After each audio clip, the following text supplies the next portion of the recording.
Hello friends, welcome to Anurag Khairiya YouTube channel. और आज हम आपके लिए लेके आए न्यूज़पेपर एनालिसिस 5 अगस्त का। 5 अगस्त की जो पहली खबर है हमारी, वो डोनाल्ड ट्रंप से रिलेटेड। अमेरिका के राष्ट्रपति डोनाल्ड ट्रंप ने कल ट्रूथ सोशल, जो उनका अपना खुद का एक मल्टीमीडिया प्लेटफॉर्म है, यहां पर उन्होंने कल कहा कि इंडिया के ऊपर जिस तरह से उन्होंने 1 अगस्त को जो टैरिफ लगाए थे 25% के, अब उन्होंने ये भी कहा था कि और सीरीज ऑफ टैरिफ जो है वो इंडिया के ऊपर लग सकते हैं। यहां पर डोनाल्ड ट्रंप जो है वो चाहते थे कि इंडिया रशिया का जो ऑयल और रशिया के साथ जिस तरह से व्यापार करती है, इसके ऊपर पूरी तरह से प्रतिबंध लग जाए और इंडिया के इस प्रेशर की वजह से जो रशिया है वो यूक्रेन की जंग को रोक दे। ये प्रेशर टैक्टिक्स डोनाल्ड ट्रंप ने हर एक देश के ऊपर लगाई थी, लेकिन यहां पर कल इंडिया के ऊपर लगाते हुए उन्होंने बात कही कि जिस तरह से इंडिया यहां पर रशियन ऑयल को खरीदता है, यहां पर रशिया यूक्रेन के अंदर में जो युद्ध हो रहा है इसको सपोर्ट कर, यहां पर उन्होंने कहा कि जो यूक्रेन की जंग के अंदर में जो लोग मारे जा रहे हैं उसके लिए इंडिया जिम्मेवार है। और यहां पर उन्होंने कहा कि पहले तो वो सस्ता तेल रशिया से खरीदता और उसके बाद रिफाइन करके ओपन मार्केट के अंदर में बेच रहा है, और यहां पर इंडिया यूक्रेन के लोगों के साथ अन्याय कर रहा है, ये कहना था डोनाल्ड ट्रंप का। और यहां पर उन्होंने एक बात और कही कि वो सेपरेट टैरिफ जो लगाने वाले हैं वो लगाएंगे और इंडिया के ऊपर और ज्यादा टैरिफ लगाएंगे। यहां पर आप सुनिए, 25% के जो टैरिफ, मतलब इंडिया से जो भी सामान यूएस जाता है अब वो 25% महंगा हो जाए। $100 का एक सामान जो हमारे यहां पर मैन्युफैक्चर हुआ है, अब जब वो यूएस पहुंचेगा उसके ऊपर 25% का टैरिफ लग जाएगा, वो 125 रुपए का पहुंचेगा। वहीं और देशों के ऊपर जो टैरिफ है वो कम है, जहां हमारे पड़ोस के अंदर में जो वियतनाम है उसके ऊपर 20% है, इंडोनेशिया 10% है, जापान 15% है, ईयू 15% है, यूके 10%। तो इस तरह से अलग अलग टैरिफ अगर लगेंगे तो उससे इंडियन गुड्स की जो डिमांड है वो खत्म हो जाएगी। लेकिन यहां पर जो डोनाल्ड ट्रंप प्रेशर टैक्टिक्स लगाना चाहते थे, कल हमारे विदेश मंत्रालय ने इसका एक मुंहतोड़ जवाब दिया।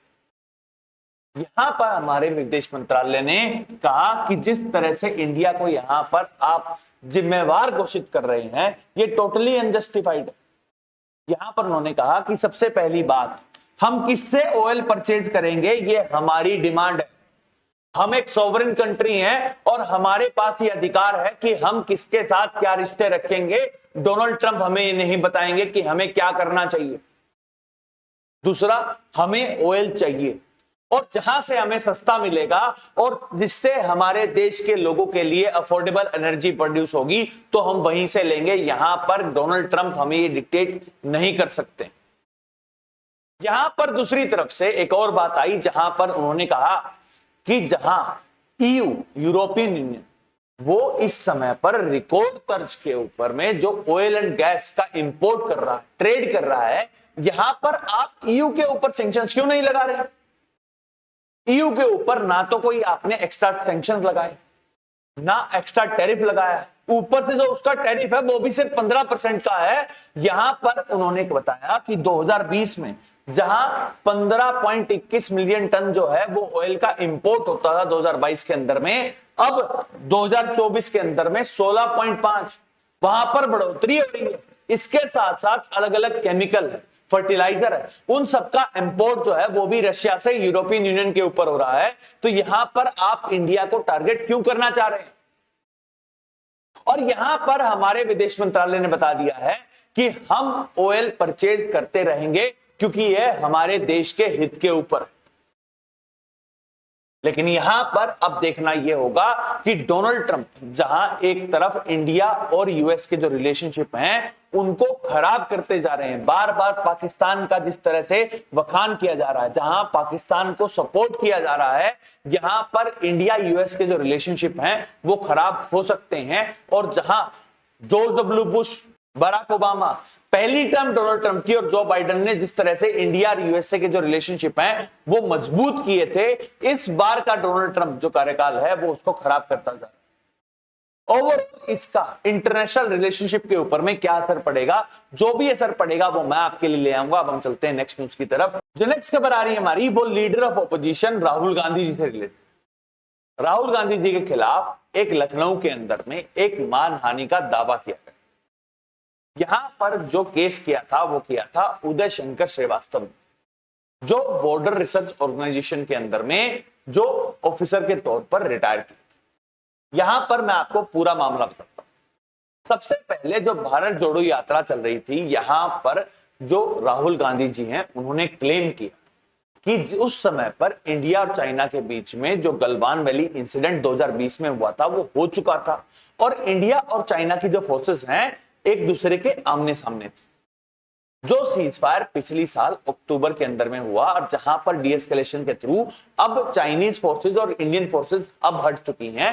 2022 के अंदर में ये सब कुछ था, और वहां पर इंडिया और चाइना की फोर्सेस जो हैं वो गलवान वैली के पास यहां पर पूरी तरह से तैनात। यहां पर राहुल गांधी जी ने क्लेम किया कि जिस तरह से हमारे 20 जवान मारे गए, जिस तरह से इंडियन सोल्जर्स को पीटा जा रहा है चाइना के द्वारा, और जिस तरह से 2000 स्क्वायर किलोमीटर का जो एरिया है वो चाइना ने हथिया लिया, इस तरह के जो क्लेम हैं वो राहुल गांधी जी ने भारत जोड़ो यात्रा के तहत किए थे। यहां पर उदय शंकर जी ने एक केस फाइल किया लखनऊ के अंदर, और जो वो केस था उसको क्वैश करने के लिए राहुल गांधी जी गए थे इलाहाबाद हाईकोर्ट में, जहां पर इलाहाबाद हाईकोर्ट ने जो केस है उसको क्वैश करने से मना कर दिया। उसके बाद फाइनली सुप्रीम कोर्ट के अंदर में गए, जहां पर दिबाकर दत्ता की जो बेंच और जहां पर दिबाकर दत्ता और एजी मैथ्यूज की जो बेंच है, यहां पर राहुल गांधी जी का जो केस है यहां पर सुना। यहां राहुल गांधी जी का पक्ष रख रहे थे अभिषेक मनु सिंघवी, और ये अभिषेक मनु सिंघवी ने कहा कि टेक्निकल ग्राउंड्स के ऊपर में जो ये केस है ये डिसमिस कर देना चाहिए। यहां पर उन्होंने टेक्निकल ग्राउंड से कहा कि जब लखनऊ के अंदर में ये डिफेमेशन केस फाइल किया गया था तो उस समय पर राहुल गांधी जी से कोई भी विचार नहीं किया गया, उनका पक्ष नहीं सुना गया था, और इस पर्टिकुलर केस के ऊपर में ये जो केस है इसको डिसमिस कर देना चाहिए। यहां पर सुप्रीम कोर्ट ने जो डिफेमेशन केस था उसके ऊपर में स्टे लगा दिया है, अब उसकी प्रोसीडिंग नहीं चलेगी। यह राहुल गांधी जी के लिए एक बहुत अच्छी खबर है। लेकिन इसके साथ साथ जो हमारी सुप्रीम कोर्ट है उसने कुछ सवाल पूछे हैं राहुल गांधी जी से, और ये बहुत ही इंपॉर्टेंट सवाल। यहां पर जो पहला सवाल जो सुप्रीम कोर्ट ने राहुल गांधी से पूछा, आप कह रहे हैं कि 2000 स्क्वायर किलोमीटर का जो एरिया है वो चाइना ने ले लिया, आपके पास इस डाटा का क्या प्रूफ है? आप अगर ऐसा क्लेम कर रहे हैं, आपने मीडिया के अंदर में ये बात बोली है और बार बार बोली है, तो आप अपना जो प्रूफ है वो क्यों नहीं दिखा रहे हैं? दूसरा उन्होंने ये बात कही कि आप एक पार्लियामेंटेरियन हैं, इस समय लीडर ऑफ ऑपोजिशन है, और उस समय आप एमपी थे, आपके पास एक्सेस है कि आप पार्लियामेंट के अंदर में जा सकते हैं, और पार्लियामेंट के अंदर में आप सरकार से सवाल पूछे जा सकते हैं। जो क्वेश्चन आर होता है वहां पर आप सवाल पूछिए और सरकार आपको सही जवाब देगी। सरकार आपको कभी भी गलत जवाब नहीं दे सकती है, ये हमारे कॉन्स्टिट्यूशन के अंदर में लिखा हुआ है।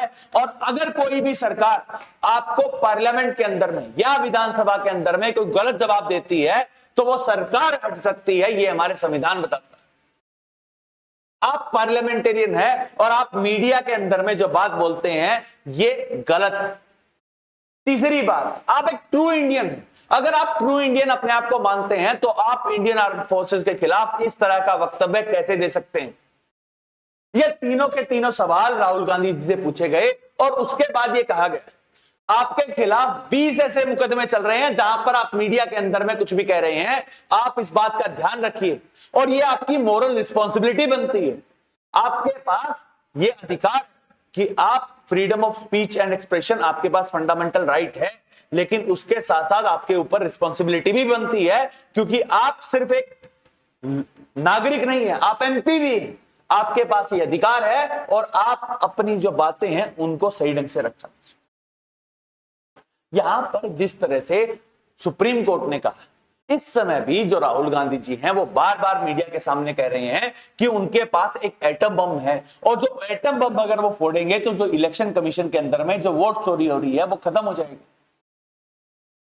सत्ता पक्ष की तरफ से हमारे डिफेंस मिनिस्टर राजनाथ सिंह जी ये कह चुके हैं कि अगर आपके पास कोई 1% का भी साक्ष्य है तो उसको प्रस्तुत कीजिए। मीडिया के अंदर में आप गलत बातें मत फैलाइए, उससे जो जनता है वो भ्रमित हो सकती है। और यही बात सुप्रीम कोर्ट ने राहुल गांधी जी से कही। अब राहुल गांधी जी के खिलाफ इस तरह का वक्तव्य आने के बाद जो बीजेपी है उन्होंने कंडेम किया कि राहुल गांधी जी को माफी मांगनी चाहिए, और सुप्रीम कोर्ट ने जो बातें कही हैं उनका पूरी तरह से अब आचरण के अंदर में लाना चाहिए। वहीं जो कांग्रेस पार्टी है वो अपने सबसे बड़े नेता को डिफेंड करती हुई दिखी, जहां पर जनरल सेक्रेटरी केसी वेणुगोपाल ने कहा कि जिस तरह से अब ये ऑर्डर आया है ये बताता है कि अगर आप साइलेंस रखेंगे तो आप नेशनलिस्ट हैं, और अगर आप सवाल पूछते हैं तो यहां पर आपकी नेशनलिज्म के ऊपर में सवाल उठाए जा सकते हैं। दूसरी तरफ कांग्रेस के जो नेता हैं जयराम रमेश, उन्होंने एक नई टर्म इजाद की जहां पर उन्होंने कहा कि जो मोदी सरकार है वो डीडीएलजे करती है। डीडीएलजे के अंदर में उन्होंने कहा डिजाइन, डिस्ट्रैक्ट, लाई और जस्टिफाई। यहां पर उन्होंने कहा कि जो मोदी गवर्नमेंट है पहले तो हर बात को नकारेगी, उसके बाद किसी तरह से उस मुद्दे को भटकाने की कोशिश करती है, तीसरा वो झूठ बोलेगी, और चौथा अपनी झूठ को जस्टिफाई करने की कोशिश करती है। यहां पर वो सारे के सारे ये कह रहे थे कि राहुल गांधी जी ने जो भी किया है वो पूरी तरह से सही है। अब मैं आपसे सवाल पूछता हूं, क्या सुप्रीम कोर्ट ने जो सवाल राहुल गांधी जी से पूछे वो बिल्कुल सही है या नहीं? क्या आप राहुल गांधी जी के स्टैंड के ऊपर चलते हैं? क्या आपको ये लगता है कि जो सुप्रीम कोर्ट ने कहा वो बिल्कुल सही है? जो भी आपका मत है वो आप हमें कमेंट करके बताइए। अब हम चलते हैं नेक्स्ट न्यूज की तरफ। जो नेक्स्ट न्यूज है वो संसद से आई, और संसद के अंदर में चल रहा है मॉनसून सेशन, और मॉनसून सेशन के अंदर में हमारी जो दोनों सदनों के अंदर में क्या क्या हुआ वो सब कुछ बताएंगे ये। लेकिन यहां पर सबसे पहली खबर ये आती है कि कांग्रेस की तमिलनाडु से जो एमपी हैं आर सुधा, उनके साथ चाणक्यपुरी के अंदर में एक घटना घटी। सबसे पहले चाणक्यपुरी जो दिल्ली के अंदर में सबसे पोश इलाका है, जहां पर हमारी जो देश के अंदर में जितनी भी एम्बेसीज हैं वो सबकी सब यहां है। यहां पर आर सुधा की जो चेन पुलिंग हुई ये पोलैंड की एम्बेसी के पास हुई है। तो यहां पर आर सुधा ने एक कंप्लेंट जो है वो लोकसभा के स्पीकर के पास रखी, और यहां पर एक कंप्लेंट उन्होंने दिल्ली पुलिस के जो चाणक्यपुरी स्टेशन है यहां पर भी। इसके बाद प्रियंका गांधी जी के साथ जाकर उन्होंने पूरी तरह से अपना वक्तव्य रखा, और यहां पर कांग्रेस सरकार ने जो होम मिनिस्टर, जो दिल्ली पुलिस है वो होम मिनिस्टर के अंदर में आती है, यहां पर होम मिनिस्टर से सवाल पूछे कि अगर एक एमपी चाणक्यपुरी जैसी जगह जो डिप्लोमेटिक एरिया है, जहां पर एम्बेसीज हैं और सबसे ज्यादा जहां पर दिल्ली पुलिस कार्यरत होती है, अगर वहां पर एक महिला सुरक्षित नहीं है तो आप किस तरह से दिल्ली के अंदर में सुरक्षा मुहैया करवाएंगे? यहां पर इंडियन एक्सप्रेस के अंदर में कुछ डाटा भी आया जहां पर यह पता लग रहा है कि इस साल 2025 के अंदर में 30 जून तक जो चेन पुलिंग के जो आंकड़े हैं वो बढ़कर लगभग 2000 हो चुके हैं, जहां पर पूरे पिछले साल में 3200 केसेस थे, अभी 30 जून तक 2503 केसेस हो चुके। यहां पर जिस तरह से चेन पुलिंग हो रही है तो यहां पर दिल्ली पुलिस के ऊपर में सवाल उठाए जाते हैं, और यही मुद्दा, और साथ में बिहार के अंदर में जो एसआईआर जो इलेक्शन कमीशन कर रहा है ये मुद्दा लोकसभा के अंदर में उठा, और लोकसभा के अंदर में कार्रवाई नहीं हो पाई। सिर्फ इतनी ही कार्रवाई हुई थी कि जो प्रश्नकाल है उसके अंदर में सिर्फ 2 प्रश्न पूछे गए थे, वो हम आगे डिस्कस करेंगे। लेकिन सबसे इंपॉर्टेंट बात यह है कि पूरे लोकसभा के अंदर में जो बहुत सारे जो बिल पेंडिंग थे उन बिल्स के ऊपर भी चर्चा नहीं हुई। यहां पर ओपोजिशन पार्टीज को कई बार हमारी सरकार ये कह चुकी है कि जो बिजनेस एडवाइजरी कमेटी है उसके अंदर में जाइए और उसके बाद बातचीत करिए। एसआईआर के मुद्दे के ऊपर में भी जो स्पीकर है उन्होंने बताया है कि जो एसआईआर का मुद्दा है वो सुप्रीम कोर्ट के अंदर में लंबित है। अगर हम उसके ऊपर में कोई भी चर्चा करेंगे तो वो कॉन्फ्लिक्ट ऑफ इंटरेस्ट आ जाता है, तो इसीलिए एसआईआर के ऊपर में बातचीत नहीं हो सकती है, इसीलिए उसके ऊपर चर्चा नहीं हो रही है। लेकिन उसके बावजूद जो ऑपोजिशन है वो यहां पर एसआईआर का मुद्दा उठा रहा है और जो संसद है वो नहीं चल पाती। यहां लोकसभा के अंदर में कल दो बहुत इंपॉर्टेंट बिल आने वाले थे और ये बिजनेस एडवाइजरी कमेटी में पूरे विपक्ष को और सब नेताओं को पता थी, पॉलिटिकल पार्टीज को पता थी कि जो दोनों के दोनों जो विधेयक हैं, जो पहला था स्पोर्ट्स से रिलेटेड, जहां पर जितनी भी जो स्पोर्ट्स की एजेंसीज हैं उन सबको अब गवर्नमेंट की एक लॉ के दायरे में रखना था, और दूसरा जो बिल था वो ड्रग्स से रिलेटेड था, जहां पर जो डोपिंग का जो मामला है उसको इंटरनेशनल स्टैंडर्ड के मामले में रखना। उस समय पर लोकसभा के अंदर में जो पीठासीन अधिकारी थे जगदंबिका पाल, उन्होंने एक बात कही कि इंडिया 2036 का जो होने वाला जो ओलंपिक है उसकी बिड करना चाहता है और उसके लिए ये दोनों के दोनों जो बिल हैं ये इंपॉर्टेंट, उसके बाद ही हम बिड कर पाएंगे। लेकिन ऑपोजिशन जो है वो एसआईआर का मुद्दा उठाता रहा और उसके साथ साथ उन्होंने आर सुधा का मुद्दा भी उठाया, लेकिन पार्लियामेंट नहीं चला। और यही सबसे बड़ी विडंबना है, हमारे जो एमपीज हैं उनको हम चुनकर भेजते हैं और उनका काम यह है कि वो हमारे से रिलेटेड प्रश्न पूछें, हमारे से रिलेटेड पॉलिसी मेकिंग करें, हमारे से रिलेटेड जो बिल्स हैं उनको पास करें, लेकिन वो पॉलिटिक्स करते हैं और ये गलत है। एसआईआर का मुद्दा एक इंपॉर्टेंट मुद्दा है और जब सरकार ये कह रही है कि कॉन्फ्लिक्ट ऑफ इंटरेस्ट आ जाएगा और 12 तारीख को सुप्रीम कोर्ट इसकी सुनवाई करने वाला है, आप बिजनेस एडवाइजरी कमेटी में जाइए, आप ये भी कह सकते हैं कि हम इलेक्शन कमीशन के ऊपर में सिर्फ एसआईआर का मुद्दा नहीं, हम इलेक्शंस के ऊपर में किस तरह से रिफॉर्म कर सकते हैं उसके ऊपर चर्चा करें। यह गवर्नमेंट ने भी कहा, लेकिन यहां पर जो ऑपोजिशन है वो कार्रवाई नहीं होने दे रही है, टोटली गलत। इसके बाद लोकसभा के अंदर में एक और बदलाव हुआ, जहां पर जो टीएमसी है, जो तृणमूल कांग्रेस है, उसके अंदर में जो लीडर है टीएमसी का, अब उसके अंदर में भी बदलाव करते हैं। पहले जो कल्याण बनर्जी जो लीडर ऑफ पार्टी थे लोकसभा के अंदर में, उनको बदलकर अब अभिषेक बनर्जी जो ममता बनर्जी के भांजे हैं उनको अब लीडर ऑफ द हाउस बनाया गया। यहां पर जो महुआ मित्रा जो टीएमसी के सांसद हैं, उनके साथ साथ जो कल्याण बनर्जी हैं, उनके बीच में कई बार विवाद हो रखा था, इसीलिए अब यहां पर जो टीएमसी है उन्होंने अपने नेता का जो चयन है वो बदला है। अब तक मैं आपको सिर्फ लोकसभा की कार्रवाई की बता रहा हूं, राज्यसभा की जो कार्रवाई है यहां पर क्या हुआ वो तक। कल झारखंड के पूर्व चीफ मिनिस्टर और इस समय राज्यसभा के जो एमपी हैं शिबू सोरेन, इनका कल निधन हो गया, इसीलिए जो राज्यसभा की कार्रवाई है वो 5 तारीख के लिए स्थगित कर दी। ओवरऑल मैंने आपको बताया था कि 2 सवाल पूछे गए थे जो लोकसभा के अंदर में पूछे गए और वो ये बताते हैं कि क्वेश्चन आर कितना इंपॉर्टेंट होता है। जहां पर जो पहला सवाल था उसका जवाब दिया कल्चर मिनिस्टर गजेंद्र शेखावत ने, जहां पर उन्होंने कहा कि यूनेस्को जो यूनाइटेड नेशन की जो साइट है वहां पर जो सारनाथ है उसको यहां पर नॉमिनेट किया गया है कि वो यूनेस्को की हेरिटेज साइट के अंदर में आ जाए। और दूसरा जो मनसुख मांडविया जो लेबर मिनिस्टर हैं, यहां पर उन्होंने एक आधिकारिक आंकड़ा जारी किया है, जहां पर उन्होंने बताया है कि लगभग 17 करोड़ जॉब्स जो हैं वो क्रिएट हुई हैं पिछले 10 साल के अंदर।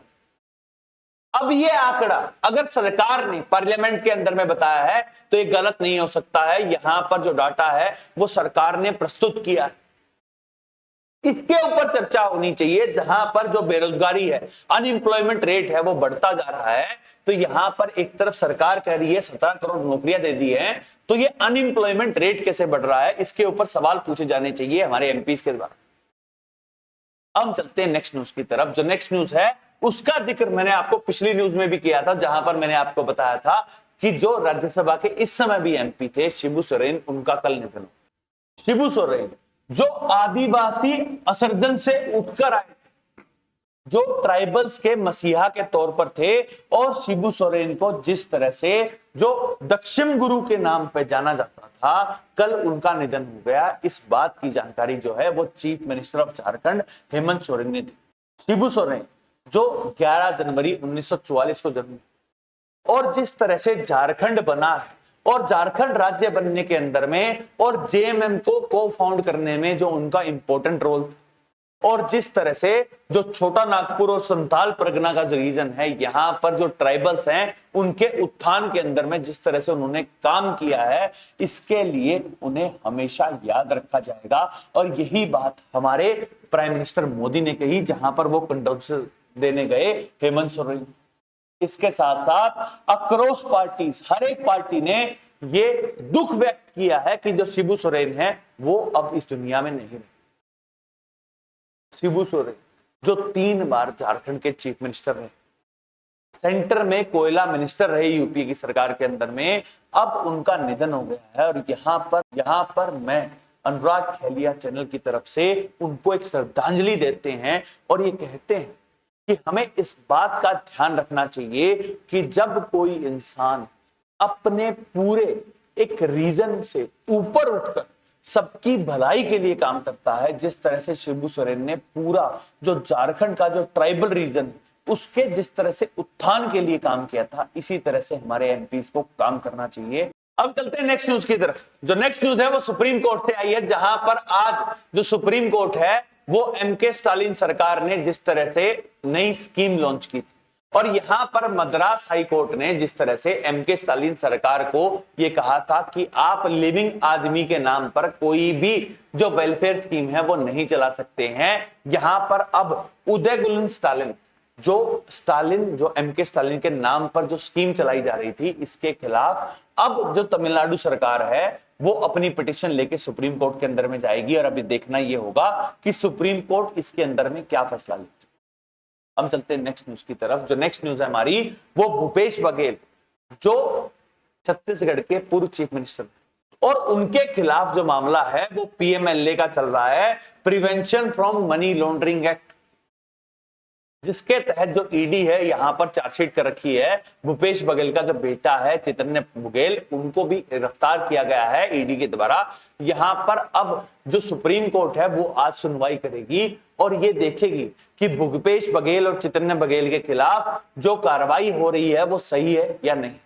जो नेक्स्ट खबर आ रही है हमारी वो सुप्रीम कोर्ट से है, जहां पर सुप्रीम कोर्ट ने दिल्ली हाई कोर्ट का जो फैसला था उसके अंदर में एक बड़ा बदलाव कर दिया, और यहां पर अब पॉपुलेशन बोर्ड जो है वो डैमेज सीख कर सकते हैं किससे, और बैंक गारंटी भी ले सकते हैं जो भी यहां पर पोल्यूशन करता है।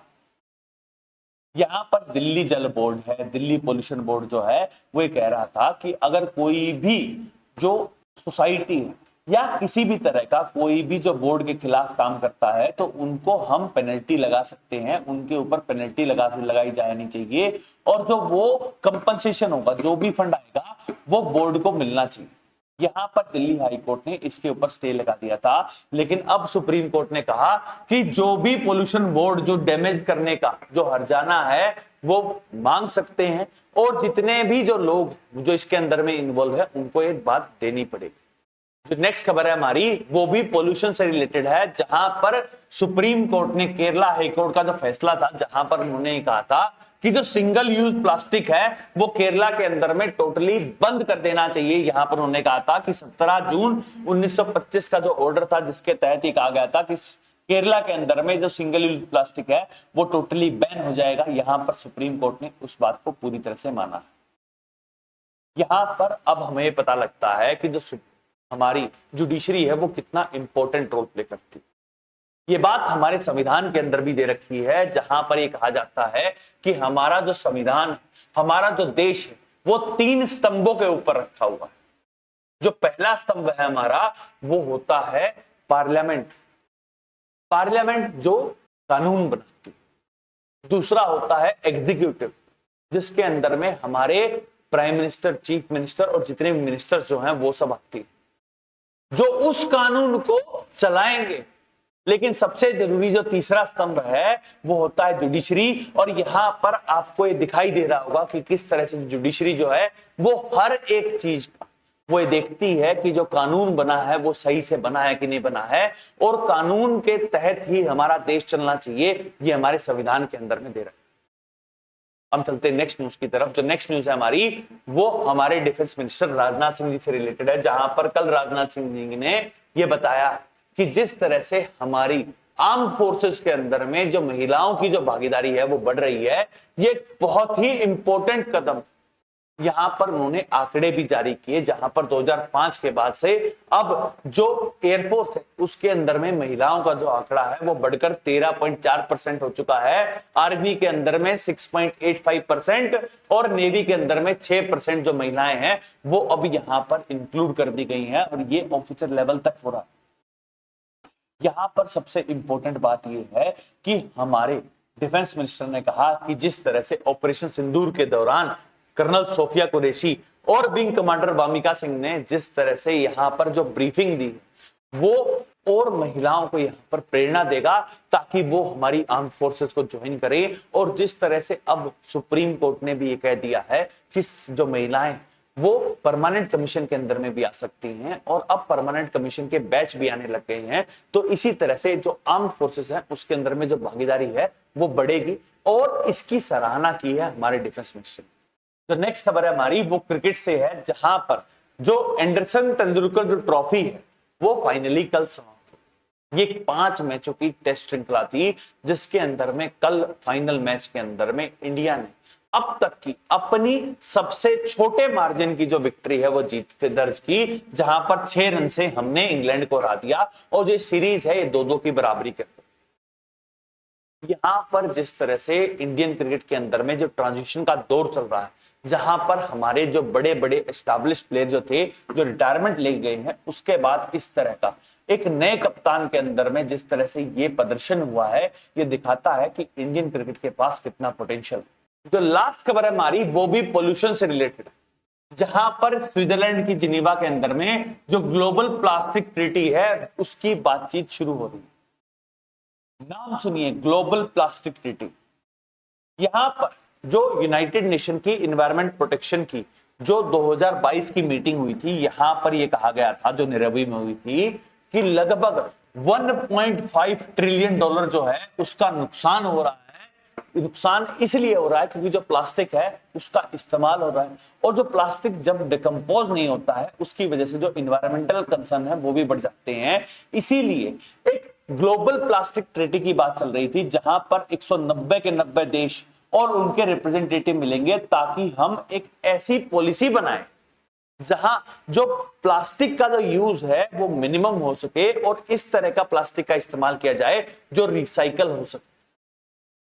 2022 में डिस्कशन स्टार्ट हुआ, 2025 चल रहा है, और जिस तरह से अब अमेरिका यहां से यूएनईपी से बाहर निकल चुका है और अब अमेरिका इसका पार्ट नहीं रहेगा, तो ओवरऑल क्या इसका कोई इंपैक्ट पड़ेगा? लेकिन ये जो कदम है ये बहुत ज्यादा इंपॉर्टेंट है, जहां पर अगर हम प्लास्टिक्स को अभी कोई ऐसी ट्रीटी नहीं बनाएंगे, उसका इस्तेमाल कम नहीं करेंगे, तो उसके बहुत ज्यादा और ग्लोबल एनवायरनमेंट के ऊपर में इसका बहुत बड़ा असर हो सकता है।